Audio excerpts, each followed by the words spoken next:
Chers leaders, salut, bienvenue à cette nouvelle session de coaching. Je suis Roland Kwemen, coach et formateur en leadership, fondateur du cabinet Go Ahead Africa Limited. Aujourd'hui, nous allons explorer le thème « Comment développer un mindset positif et surtout résilient ». Mais avant d'entrer dans le vif du sujet, permettez-moi de vous poser quelques questions. Comment décrivez-vous votre propre mindset dans la vie au quotidien? Comment abordez-vous les échecs ou les revers? Avez-vous des techniques spécifiques pour maintenir un mindset positif et résilient face aux difficultés de la vie? Le mindset, cet outil intrinsèque, peut être un terrain fertile pour la croissance personnelle ou un piège aussi limitant. Et oui, l'état d'esprit représente la manière dont nous percevons et abordons la vie, les défis et les opportunités. Il va au-delà des simples croyances. Et oui, c'est une orientation mentale qui influence nos attitudes, nos comportements et surtout nos interactions avec le monde qui nous entoure. Un mindset positif peut être un catalyseur puissant pour le succès et surtout le bien-être. En adoptant une perspective optimiste, on favorise la créativité, la résolution des problèmes et surtout la capacité à rebondir, à se réinventer face à l'adversité. La positivité ou la positive attitude engendre une énergie constructive qui propulse vers des résultats beaucoup plus gratifiants.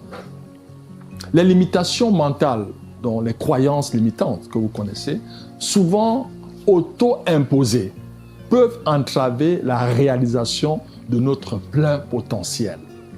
Donc, en modifiant de façon consciente nos croyances limitantes, on libère un potentiel jusqu'alors inexploré. Le mindset devient alors un levier pour surmonter les obstacles et surtout embrasser et saisir les nouvelles possibilités. L'échec est perçu comme une opportunité d'apprendre plutôt comme un verdict final, transformant ainsi les revers en étapes vers le succès. D'ailleurs, le président Mandela disait « Je n'échoue pas, soit je réussis, soit j'apprends ». Donc l'état d'esprit représente une force motrice dans la création de nos réalités individuelles. C'est dans l'état d'esprit que réside le pouvoir de transformer les rêves en réalité. Alors la question centrale est la suivante. Comment donc développer un mindset positif et résilient? Il existe de nombreuses astuces pour développer un mindset positif, à l'image des 5 conseils suivants. En 1, il faut repérer et contrôler vos pensées négatives. En 2, il faut changer vos expressions en langage positif. En 3, il faut penser positif. En 4, il faut lâcher prise. Ce n'est pas une question de vie ou de mort. En 5, il faut sourire et surtout adopter la bonne humeur.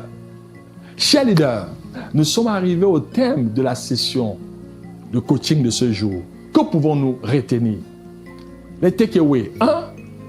La conscience de son propre mindset. Vous aurez une meilleure compréhension de votre état d'esprit et son impact sur vos actions et décisions. En 2, les stratégies pour faire face aux échecs et revers. Vous aurez appris à percevoir les échecs comme des occasions d'apprentissage et surtout à utiliser des techniques spécifiques pour rebondir avec résilience plutôt que de vous laisser décourager. En 3, l'amélioration du bien-être personnel, voire professionnel. L'acquisition d'un mindset positif vous permettra d'améliorer vos relations, d'augmenter votre motivation, je dirais votre automotivation et surtout de mieux gérer le fameux stress. Voici 3 actions immédiates à mettre en œuvre après vous avoir approprié cette session. 1. L'évaluation de votre mindset actuel. Prenez un moment pour réfléchir à votre état d'esprit actuel et notez les situations où vous avez eu tendance à réagir négativement. Vous les notez. En 2, la pratique quotidienne de la gratitude. Savoir compter ses bénédictions. Engagez-vous à écrire 3 choses pour lesquelles vous êtes reconnaissant chaque jour. Cela vous aidera à orienter votre mindset vers des pensées positives.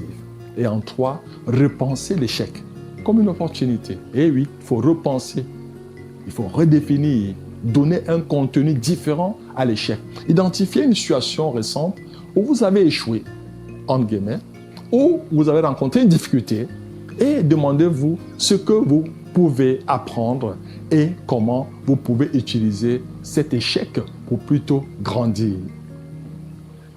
J'aimerais à présent partager avec vous ce proverbe africain. Quand on a un marteau dans la tête, on voit tous les problèmes sous la forme d'un clou. Cette sagesse nous enseigne l'importance d'un état d'esprit positif afin de surmonter les difficultés. À titre de rappel, les leaders sont des apprenants. S'ils cessent d'apprendre, ils cessent de progresser et sans progrès, pas de performance. Je vous encourage à passer de la motivation à l'action.